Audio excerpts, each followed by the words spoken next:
ইন্না আনজালনাহু ফি লাইলাতিল কদরি ওয়া মা আদরাকা মা লাইলাতুল কদরি। আল্লাহ পাক বলেন যে আমি কুরআনুল কারীম, আমি মহামন্ডিত রাত লাইলাতুল কদরের রাতে আমি আল্লাহ তাআলা নাযিল করেছি। আল্লাহ পাক বলেন যে এই যে কুরআন, মহাগ্রন্থ কুরআনুল কারীম, তোমাদের সামনে যে কুরআন আছে, এই কুরআন আমি আল্লাহ এই বরকতময় পূর্ণ মহামন্ডিত রাতে কি করেছি? নাযিল করেছি। আল্লাহ পাক সূরাতুল বাকারার মধ্যে বলেন শাহরুর রমাদান আল্লাযী উনজিলা ফীহিল কুরআন। রমজান মাস এমন একটা মাস যে মাসে আল্লাহ পাক কি নাযিল করেছেন? কুরআন নাযিল করেছেন। এখানে একটা প্রশ্ন কি, যে কুরআন কি দুনিয়ার জমিনে কি নাযিল করেছেন একসাথে এই রাতে? না। মুফাসসিরিনে কেরাম বলেন যে লৌহে মাহফুজ, যেখানে আল্লাহ পাক কুরআনুল কারীম কি তিনি সেখানে সংরক্ষিত রেখেছেন লৌহে মাহফুজ। তো হাদিসের মধ্যে আছে, মুফাসসিরিনে কেরাম বলেন যে লৌহে মাহফুজ থেকে প্রথম আসমানে এই রাতে, মহামন্ডিত রাতে একসাথে কুরআনুল কারীম আল্লাহ পাক হযরত জিবরাইল আমিনের মাধ্যমে প্রথম আসমানে নাযিল করেছেন। সুবহানাল্লাহ। লৌহে মাহফুজ থেকে প্রথমে কি লৌহে মাহফুজে 30 পারা কি আছেন? সংরক্ষিত আছে। তবে এই রাতে, এই মহামন্ডিত রাতে, লাইলাতুল কদরের রাতে আল্লাহ পাক একসাথে লৌহে মাহফুজ থেকে প্রথম আসমানে কুরআন নাযিল করেছেন। তারপর প্রথম আসমান থেকে আল্লাহ নবীদের কাছে 23 বছরে, কয় বছরে? 23 বছরে হযরত জিবরাইল আমিন বিভিন্ন ঘটনা প্রেক্ষাপটে নবীদের কাছে নাযিল করেছেন 30 পারা কুরআনুল কারীম। কত বছরে? 23 বছরে। তবে একসাথে নাযিল হয়েছিল লৌহে মাহফুজ থেকে প্রথম আসমানে এই মহামন্ডিত রাতে। সম্মানিত হাজিরিন, আল্লাহ পাক বলেন আজ আমি এই কুরআন নাযিল করেছি এই মহামন্ডিত রাত।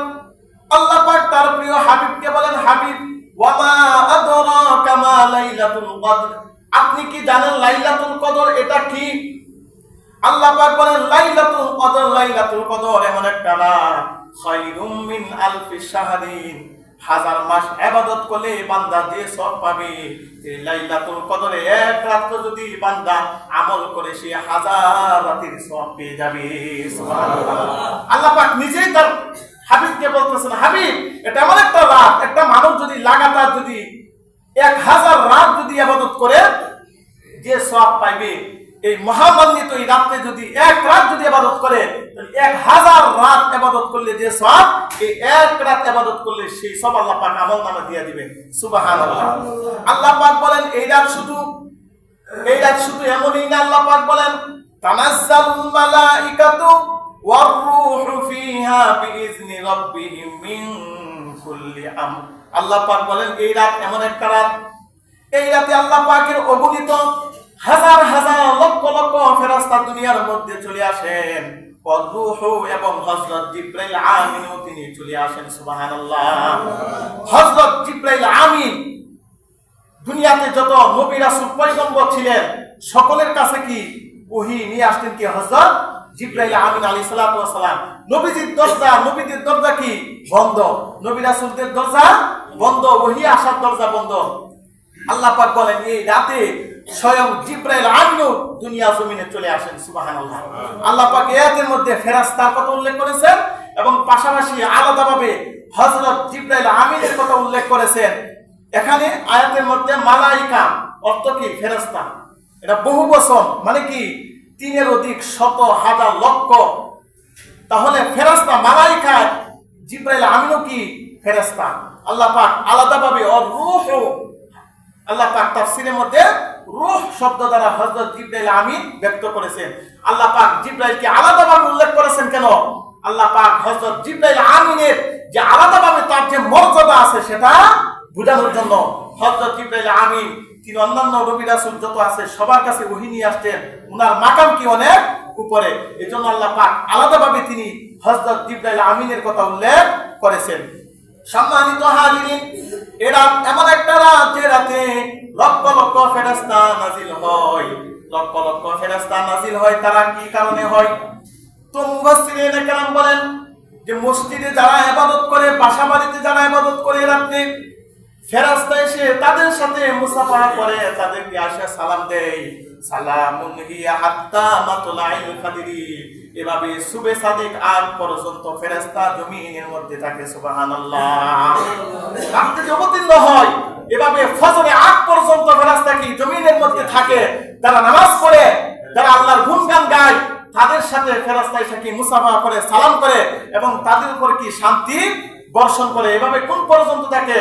ফজরে আগ পর্যন্ত, সুবে সাদিক আগ পর্যন্ত ফেরেশতারা লক্ষ লক্ষ ফেরেশতা জমিনের মধ্যে কি করে বিরাজমান করে, আমরা দেখি না চোখে।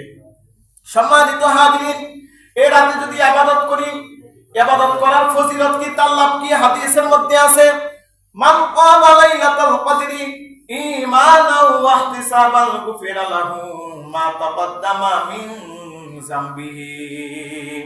আল্লাহর নবী সাল্লাল্লাহু আলাইহি ওয়াসাল্লাম বলেছেন, যে ব্যক্তি এই রাতে ইবাদত করবে, যে ব্যক্তি এই রাতে ইবাদত করবে, আল্লাহ পাক তার পূর্বের সমস্ত গুনাহ মাফ করে দিবেন। সুবহানাল্লাহ। যদি রাত যদি আমরা পেয়ে যাই, যদি ইবাদত করতে পারি, তাহলে আল্লাহ পাক আপনার আমার পূর্বের যত গুনাহ, আপনার আমার এখন হায়াত আছে কি 40, 50, 60, যদি এই রাত যদি পেয়ে যায়, পিছনের যত গুনাহ আছে আল্লাহ পাক সমস্ত গুনাহ মাফ করে দিবেন। সুবহানাল্লাহ। তো হাদিসের মধ্যে আছে, সাহাবায়ে কেরাম, বিভিন্ন সাহাবায়ে কেরাম তারা মত পোষণ করেছেন যে এ রাতে মানুষের হায়াত, মত, রিজিক এগুলা কি বন্টন করা হয়। মানুষের হায়াত বাড়ানো হয়, মানুষের হায়াত কমানো হয়, আপনার রিজিক বাড়ানো হয়, রিজিক কমানো হয়। এ রাতে এগুলা কি করা হয়? সাব্যস্ত করা হয়। আল্লাহ পাক তিনি লিপিবদ্ধ করেন ফেরেশতার মাধ্যমে। এই জন্য আপনার আমার যদি হায়াত কম থাকে, যদি এই সমস্ত রাতে যদি আল্লাহ তাআলার কাছে যদি হায়াত চাই, আল্লাহ তুমি আমার হায়াত বাড়িয়ে দাও, কেন যে আমি যদি আর 2 দিন, আর যদি 1 বছর, 5 বছর যদি বেঁচে থাকতে পারি, তাহলে আমি আমল নিয়ে বেশি কবরে যাইতে পারবো। আল্লাহ তাআলার কাছে কি নেক হায়াত চাওয়া, কারণ বান্দা নেক আমলের মাধ্যমে নেক হায়াত বাড়ে, আল্লাহ পাক হায়াত বাড়ায় দেন। সুবহানাল্লাহ। আপনার আমার হায়াত যদি 70 থাকে, আপনি আমি নেক আমল করতেছি, তো হাদিসের মধ্যে আছে বান্দা নেক আমলের দ্বারা কি হায়াত আল্লাহ পাক বাড়ায় দেন, যে বান্দা কিছুদিন আমল করো, আর কিছুদিন কি আমল করো।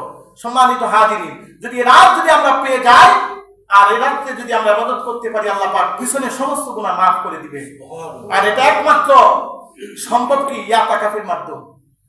একমাত্র ইয়াতাকাফে যারা বসবে, তাদের দ্বারাই কি এটা সম্ভব। এই রাত তারা পেয়ে যাবে, নিঃসন্দেহভাবে তারা কি পেয়ে যাবে।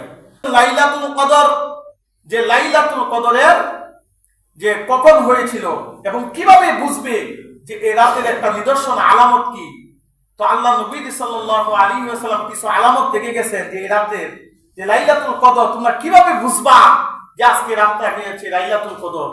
তো সাহাবী হযরত আবু সাঈদ খুদরি রাদিয়াল্লাহু তাআলা আনহু থেকে বর্ণিত, তিনি বলেন আল্লাহ নবী সাল্লাল্লাহু আলাইহি ওয়াসাল্লাম তিনি রমজানের প্রথম 10 দিন মসজিদে ইআতিকাফে বসেছেন।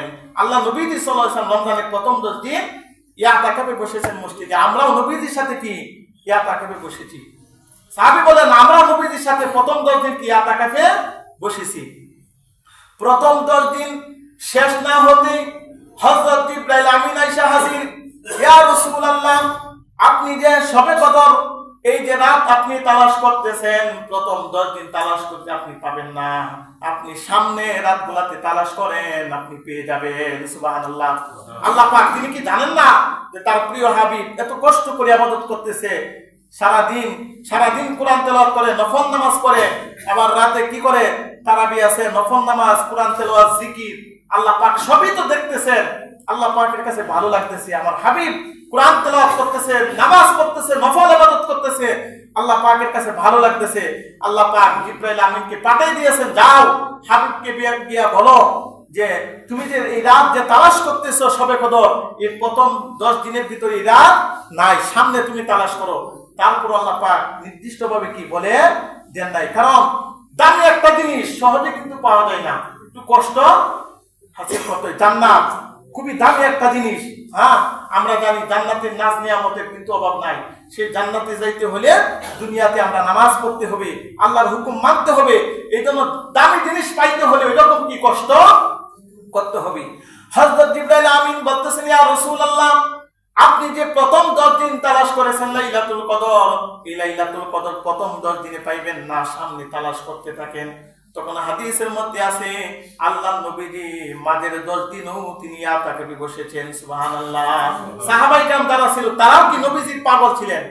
তারা তো নেকির পাগল ছিলেন। সাহাবায়ে কেরাম কি নেকির পাগল ছিলেন? নবীজি যেভাবে বলতেন সাহাবায়ে কেরাম সেভাবেই ওইভাবে কাজ করতেন। কারণ সাহাবায়ে কেরাম নেকির পাগল ছিলেন। সাহাবায়ে কেরামদের মধ্যে আছে, আপনারা জানেন যে অনেক কোটি কোটি সম্পদের মালিক, কিন্তু নবীজির দরবারে এসে সব ফকির হয়ে গেছে। কি হয়ে গেছে? সব আল্লাহর রাস্তায় দিয়ে দিয়েছে। কারণ তারা কি আখিরাতের পাগল ছিলেন, দুনিয়ার পাগল ছিলেন না। তারপরও সাহাবায়ে কেরাম তারা তো না খেয়েছিলেন না, তারা দুনিয়াতে খেয়ে তারা শেষ পর্যন্ত ছিলেন।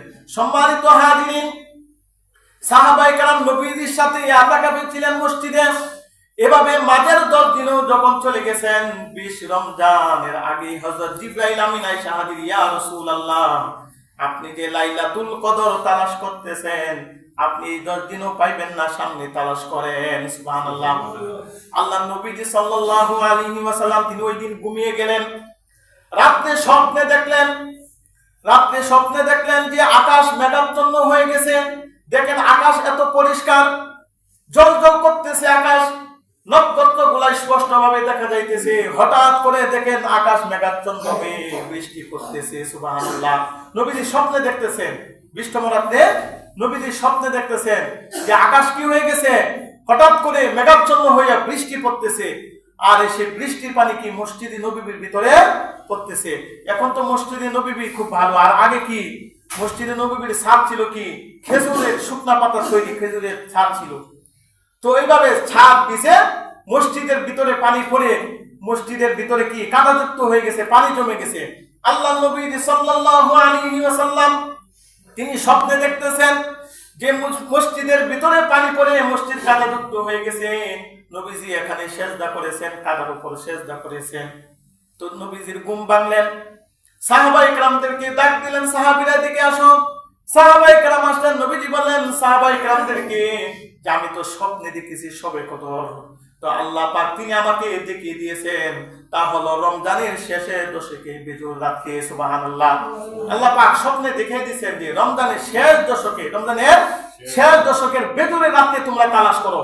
আর ওই রাতটা হবে এইরকম, আমি স্বপ্নে দেখেছি যে আকাশ ছিল একদম ঝলঝলে, নক্ষত্রগুলো দেখা যাইতেছে। তারপর হঠাৎ করে বৃষ্টি হয়ে গেছে, মেঘাচ্ছন্ন হয়ে জমিন কাদা হয়ে গেছে। সাহাবায়ে কেরাম নবীজির চেহারার দিকে তাকালেন, দেখলেন নবীজির কপালে মাটির ছাপ লেগে আছে। সুবহানাল্লাহ। নবীজি কিন্তু সেজদা কিন্তু দেয় নাই, স্বপ্নে দেখেছেন। নবীজির স্বপ্ন কি বাস্তব। প্রত্যেকটা নবী রাসূলের স্বপ্ন কি ছিল বাস্তব। তখন আল্লাহ নবীজি বলেছেন যে এইরকম কিছু দৃশ্য কি দেখতে পাবা, যে যেদিন শবে কদরের রাত, ওই দিন সকালে দেখবা আকাশটা কি হালকা ঠান্ডাও না, এরকম গরমও না। ওই দিন রাতটা কি যাবে, গরমও না ঠান্ডাও না। যেমন আজকে রাতটা কিন্তু এরকম গেছে, এত গরমও না এত ঠান্ডাও না, শেষ রাতটা এরকম ছিল। আবার গতকালকে দিন দুপুরের আগে কি হালকা এরকম মানে বাতাস ছিল, এরকম গরম ছিল না। তো কিছু আলামত আছে, যে আলামতের মাধ্যমে বুঝে যাবে যে আজকে হয়তো শবে কদরের রাত, বা এরকম কিছু আমল কি নিজে বুঝে নিতে হবে। সম্মানিত হাজিরিন, তখন আল্লাহ নবী সাল্লাল্লাহু আলাইহি ওয়াসাল্লাম সাহাবায়ে কেরামদেরকে যখন বলেছেন, সাহাবীরা নবীজির চেহারার দিকে তাকিয়ে দেখলেন যে নবীজির কপালে মাটির ছাপ লেগে আছে। সুবহানাল্লাহ। অথচ নবীজি কিন্তু কাদা মাটিতে সেজদা করেন নাই। নবীজির স্বপ্ন কি ছিলেন, সত্য ছিলেন। আর নবী রাসূলের স্বপ্ন কি সত্য হয়, মিথ্যা হয় না। সম্মানিত হাজিরিন, এই জন্য এই রাত যদি আমরা পেয়ে যাই তাহলে কি আমরা অসংখ্য নেকি হাসিল করতে পারবো। এই জন্য পিছনে যে 2 রাত চলে গেছে, 21 আর 23, সামনে আর 3 রাত আছে, 25তম, 27 আর কি 29 রাত, আর 3 রাত আছে। এই 3 রাতে আমরা চেষ্টা করব, যারা ইয়াতাকাফে বসেছেন ওনাদের জন্য আমরা দোয়া করব, ওনারা যেন সুস্থতার সাথে যেন এই দিনগুলো যেন পার করতে পারে। আর আমরা যারা ইয়াতাকাফে বসি নাই, আমরা বাড়িতে বা এরকম আমরা তারাবির পরে আমরা কি 4 রাকাত নফল নামাজ করি, আমরা ব্যক্তিগতভাবেও আমরা কি ওই রাতগুলাতে বেজুর রাতগুলাতে আমরা নফল ইবাদত করব। এই রাত যদি আমরা পেয়ে যাই, এই রাতে নির্দিষ্ট কয়েকটা আমল আছে, এই আমলগুলো আমরা এই বেজুর রাতে আমরা কি ব্যক্তিগতভাবে বাসায় বা মসজিদে আদায় করব ইনশাআল্লাহ। 1 নম্বর হলো সালাতুন নাফলি, 1 নম্বর কি নফল নামাজ, 1 নম্বর কি নফল নামাজ। এই জন্য এই রাত সামনে যে 3 রাত আছে, এই রাতে আমরা বেশি বেশি নফল নামাজ আদায় করব। আর নফলের দ্বারা বান্দা আল্লাহ তাআলা নৈকট্য লাভ করে। কি লাভ করে? নৈকট্য লাভ করে। আপনি রাতে নফল নামাজ আদায় করলেন, নীরবে নফল নামাজ আদায় করলেন, আল্লাহ তাআলার কাছে দোয়া করলেন। তো হাদিসের মধ্যে আছে সাহাবী আল্লাহ নবীজির দরবারে এসে বলেন, ইয়া রাসূলুল্লাহ, আমি আপনার সাথে জান্নাতে থাকতে চাই, আপনি আমাকে কিছু আমল শিক্ষা দেন। আল্লাহ নবীজি বলেছেন, তুমি বেশি বেশি সিজদা করো। কি করো? বেশি বিকাশতাতি শুধু তুমি বেশি বেশি সিজদা করো, তাহলে তুমি আমার সাথে জান্নাতে থাকতে পারবা। তো বিকাশতাতি সুজুদ এটার উদ্দেশ্য হইছে তুমি বেশি বেশি নফল নামাজ আদায় করো। 5 ওয়াক্ত নামাজ এটা তো নির্দিষ্ট, 5 ওয়াক্ত নামাজ সময় মতো আদায় করি। তবে বেশি বেশি সিজদা পাওয়া যায় নফল নামাজে। আপনি 1 ঘন্টায় কি আপনি 20 রাকাত পড়তে পারবেন, 40 রাকাত পড়তে পারবেন, 30 রাকাত পড়তে পারবেন, কারণ বেশি বেশি সিজদা নফল নামাজে পাওয়া যায়। আল্লাহ নবী সাল্লাল্লাহু আলাইহি ওয়াসাল্লাম আমরা সকলেই জানি, মেরাজের রাতে যখন বিশ্ব নবী যখন জান্নাত যখন পরিদর্শন করলেন, যখন জান্নাতে প্রবেশ করলেন, জান্নাতে গিয়ে দেখলেন জান্নাতে জুতার আওয়াজ পাওয়া যায়। আমরা সকলেই জানি জান্নাতে কি জুতার আওয়াজ শুনতে পাই। তো নবীজি বললেন, জুতার আওয়াজ কার? তখন হযরত জিবরাইল আমিন কি বলেছেন? জুতার আওয়াজ হযরত বেলালের। আপনাদের সাহাবী বেলালের জুতার আওয়াজ। তো বেলাল তো জান্নাতে নাই, দুনিয়ার জমিনে, জান্নাতে আওয়াজ কিভাবে আসলো? তখন আল্লাহ নবীজি মেরাজ থেকে যখন জমিনের মধ্যে যখন ফিরে আসলেন, আয়েশা বেলালকে ডাক দিলেন, বেলাল, তুমি এমন কোন আমল করো যে আমলের কারণে তোমার জুতার আওয়াজ জান্নাতে পাই? সুবহানাল্লাহ। তখন বেলাল বলে, ইয়া রাসূলুল্লাহ, আমার তো এরকম অতিরিক্ত কোনো আমল নাই, তবে একটা আমল আছে আমার নিয়মতান্ত্রিক ভাবে। সেটা হলো আমি যখনই ওযু করি, আমি ওযু করে মসজিদে এসে 2 রাকাত নফল নামাজ, তাহিয়াতুল ওযু 2 রাকাত নফল নামাজ আদায় করি। এটাই আমার মানে বিশেষ একটা আমল। তখন আল্লাহ নবীজি বলেছেন, তোমার এই আমলটা আল্লাহ পাক কেমন ভাবে কবুল করেছেন, আমি জান্নাতে গিয়ে দেখি তোমার জুতার আওয়াজ সেখানে আমি পাই। সুবহানাল্লাহ। তুমি জমিনে হাঁটো আর তোমার আওয়াজ কি জান্নাতে পৌঁছে যায়। সুবহানাল্লাহ। এটা নফল নামাজের কি গুরুত্ব, যে বান্দা নফল নামাজের মাধ্যমে আল্লাহ তাআলা নৈকট্য লাভ করতে পারে। এই জন্য এই রাতগুলো আমরা বেশি বেশি কি করব? নফল নামাজ আদায় করব। 2 নাম্বার হলো তিলাওয়াতুল কোরআন। 2 নাম্বার কি? কোরআন তেলাওয়াত। আমরা যারা কোরআন তেলাওয়াত পারি আমরা কোরআন তেলাওয়াত করব, যারা কোরআন তেলাওয়াত না পারি জিকির করব। কিন্তু কোরআন তেলাওয়াত আমাদের শিখতে হবে। তো কোরআন এটা মৃত্যুর পরে এটা আমাদের লাগবে। যখন আমরা কবরে যাব, কোরআন আমাদেরকে বাঁচাবে, জাহান্নামের আগুন থেকে বাঁচাবে। কোরআন আপনার আমার মাথার পাশে বসে থাকবে, ডান পাশে বসে থাকবে। মালাক ফেরেশতা যখন আসবে, আযাবের ফেরেশতা যখন আসবে, কোরআন আপনাকে বাধা দিবে। এজন্য কোরআন যারা না পারি কোরআন শিখবো, আর যারা কোরআন পারি এই রাতগুলোতে আমরা কি কোরআন তেলাওয়াত করব। হাদিসের মধ্যে আছে, বান্দা যখন কোরআন তেলাওয়াত করে তখন ফেরেশতারা চলে আসে কোরআন তেলাওয়াত শোনার জন্য। সুবহানাল্লাহ। সাহাবী হযরত উসাইদ ইবনে হুযাইর গভীর রাতে তিনি কোরআন তেলাওয়াত করতেছিলেন, তখন ওনার পাশে একটা ঘোড়া বাঁধা ছিল। যখন কোরআন তেলাওয়াত করে ঘোড়া লাফাইতে থাকে। সাহাবী যখনই কোরআন তেলাওয়াত করে তখন ঘোড়াটা কি লাফাইতে থাকে। সাহাবী কোরআন তেলাওয়াত বন্ধ করে দেয়, ঘোড়াটা লাফালাফি বন্ধ করে দেয়। হঠাৎ করে সাহাবী দেখলেন মাথার উপরে মেঘাচ্ছন্ন, আবার এই মেঘাচ্ছন্নের ভিতরে সাদা সাদা কি দেখা যায়। তো সাহাবী কোরআন তেলাওয়াত বন্ধ করে দিলেন। তখন ওই যে মেঘাচ্ছন্ন উপরে উঠে একদম উধাও হয়ে যায়। পরের দিন আল্লাহ নবীজির দরবারে গিয়ে বলেন, ইয়া রাসূলুল্লাহ, গত রাতে একটা কাহিনী ঘটে গেল যে আমি যখন কোরআন তেলাওয়াত করি আমার ঘোড়াটাও সেই লাফাইতে থাকে। যখন কোরআন তেলাওয়াত বন্ধ করে দেই ঘোড়াটাও লাফালাফি বন্ধ করে দেই। আমি আকাশের দিকে তাকাই, এদিকে ওই যে মেঘাচ্ছন্ন, তার ভিতরে সাদা সাদা দেখা যায় কি। তখন আল্লাহ নবীজি বলেন, এগুলো হলো ফেরেশতা। সুবহানাল্লাহ। আল্লাহ নবীজি বলেন, এগুলো হলো ফেরেশতা। তুমি যদি কোরআন তেলাওয়াত করতে থাকতা সকাল পর্যন্ত, তাহলে ফেরেশতাগুলো যাইতো না, তোমার আশপাশে যারা ছিল সবাই ফেরেশতাদেরকে দেখতে পেত। সুবহানাল্লাহ। তুমি যদি কোরআন তেলাওয়াত বন্ধ না করতা তাহলে কিন্তু ফেরেশতাগুলো যাইতো না। তোমার আশপাশে যারা ঘুম থেকে ওঠার পর যারা তোমার কাছে আসতো সবাই ফেরেশতাকে দেখতে পেত। সুবহানাল্লাহ। এজন্য কোরআন তেলাওয়াত করলে কি ফেরেশতা চলে আসে আপনার কোরআন তেলাওয়াত করার জন্য, শোনার জন্য। এজন্য আমরা এই রাতে বেশি বেশি কি করব? কোরআন তেলাওয়াত করব। আরেকটা আমল হলো জিকির করব। জিকির আরেকটা কি? জিকির। আর আমরা সহজ ভাষায় আমরা জানি জিকির, লা ইলাহা ইল্লাল্লাহ, লা ইলাহা ইল্লাল্লাহ, আলহামদুলিল্লাহ, আল্লাহু আল্লাহ আল্লাহ, আমরা কি জিকির করি। এজন্য এই রাতে আমরা কি কিছু সময় 10 মিনিট আমরা কি জিকির করব। আর তাসবিহ, তো হাদিসের মধ্যে আছে আল্লাহ তাআলার কাছে দুইটা তাসবিহ সবচেয়ে দামি। তো হাদিসের মধ্যে আছে কালিমাতানি হাবিবাতানি ইলার রহমান আল্লাহ তাআলার কাছে এমন দুইটা বাক্য আছে যে দুইটা বাক্য আল্লাহ তাআলার কাছে সবচেয়ে দামি। খফিফাতানি আলাল লিসান, জবানে উচ্চারণ করা সহজ। যে দুইটা তাসবিহ জবানে উচ্চারণ করা কি সহজ। সাকিলাতানি আলাল মিজান, কিন্তু মিজানের পাল্লা ভারী করে দিবে। সেই দুইটা তাসবিহ হলো সুবহানাল্লাহি ওয়া বিহামদিহি সুবহানাল্লাহিল আযীম। এই দুইটা তাসবিহ আমরা বেশি বেশি পাঠ করব, মিজানের পাল্লা ভারী করে দিবে আর মুখে উচ্চারণ করা কি সহজ। এজন্য এই রাত্রিগুলোতে আমাদের বেশি বেশি জিকির করতে হবে। এক নাম্বার কি নফল নামাজ, দুই নাম্বার কি কোরআন তেলাওয়াত, তিন নাম্বার কি জিকির, চার নাম্বার কি তওবা ইস্তিগফার। বেশি বেশি তওবা করতে হবে। যে জীবনে যে যত গুনাহ করছি, জীবনে প্রকাশ্যে গোপনে যে গুনাহ আপনি এবং আল্লাহ, আপনি এবং আমি আল্লাহ জানে, আর কেউ জানে না, এইরকম গুনাহ করছি, সেই গুনার জন্য আল্লাহ তাআলার কাছে তওবা করতে হবে। যদি তওবার মতো করি তাহলে কিন্তু আল্লাহ পাক কি মাফ করে দিবেন। আর তওবার পরে যদি আবার যদি মিথ্যার আশ্রয় নেই তাহলে মাফ আল্লাহ তাআলা করবেন না। সাহাবী হযরত কাব ইবনে মালিক, সংক্ষেপে বলতেছি, তাবুকের যুদ্ধে আল্লাহর নবী সাল্লাল্লাহু আলাইহি সাল্লাম সাহাবায়ে কেরামদেরকে নিয়ে তাবুকের যুদ্ধে চলে গেলেন। তবে কিছু সাহাবী তারা যুদ্ধে যায় নাই, এমনি যায় নাই, কোনো উযর ছিল না। আল্লাহর নবীজি যখন যুদ্ধ থেকে ফিরে আসলেন, সাহাবায়ে কেরামদেরকে বললেন, কেন তোমরা যুদ্ধ যাও নাই? সাহাবায়ে কেরাম মিথ্যা অজুহাত দিলেন, ইয়া রাসূলুল্লাহ মিথ্যা কথা বললেন, এমন কারণে যুদ্ধে যাইতে পারি নাই। তবে আরেক সাহাবী হযরত কাব ইবনে মালিক, তিনি বলেন, ইয়া রাসূলুল্লাহ আমার কোনো উযর ছিল না, আমি এমনি যাই নাই যুদ্ধে। তখন আল্লাহর নবীজি অন্যান্য সাহাবায়ে কেরামদেরকে বলেন যে তোমরা তার সাথে কথা বলবা না, কেন সেই যুদ্ধে যাই নাই, আজ থেকে তার সাথে কোনো কথা নাই। এভাবে 50 দিন চলে গেল। হযরত কাব ইবনে মালিক তিনি বলছেন আল্লাহ তাআলার কাছে, আল্লাহ আমি তো সত্য কথা বলছি যে আমি তো এমনি যুদ্ধে যাই নাই, আল্লাহ তুমি আমাকে মাফ করে দাও, রহমাতুল লিল আলামিন যেন আমার প্রতি যেন সন্তুষ্ট হয়ে যায়। তখন আল্লাহ পাক আয়াত নাযিল করে দিয়েছেন, সুবহানাল্লাহ, ওয়া আলা সালাসাতিল্লাযিনা খুলিফু। এইজন্য তওবার মতো করতে হবে।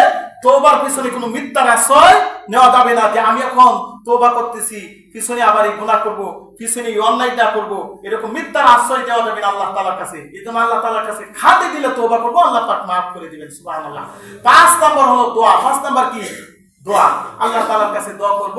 আল্লাহ পাক কোরআনুল কারীমে বলেন, উদউনি আস্তাজিব লাকুম, বান্দা তুমি আমাকে আমার কাছে দোয়া করো, আমি আল্লাহর সাথে সাথে তোমার দোয়া সাড়া দেব, সুবহানাল্লাহ। 5 নাম্বার হলো দোয়া। এইজন্য সামনে যে 3টি রাত আছে, এই 3টি রাতে আমরা এই 5টা আমল করব। 1 নাম্বার কি সালাতুন নাফলি, নফল নামাজ। 2 নাম্বার কি কোরআন তেলাওয়াত। 3 নাম্বার কি জিকির তাসবিহ করব। 4 নাম্বার কি তওবা ইস্তিগফার। 5 নাম্বার কি দোয়া। এই 5টা আমল করব।